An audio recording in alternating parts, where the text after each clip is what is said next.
دوو قضیو کې د منځور پښتون ضمانت منظور شوی.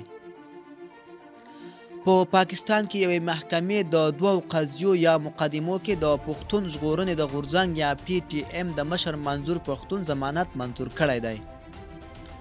منځور پښتون نږدې 2 اونۍ وړاندې په پېښور کې نیول شوی و.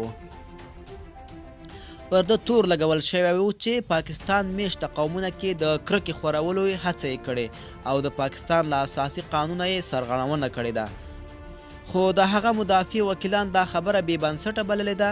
دوی وایي تمه کوي چې د دوشنبې په ورځ په نورو قضیو کې هم د منځور پښتون ضمانت وشي.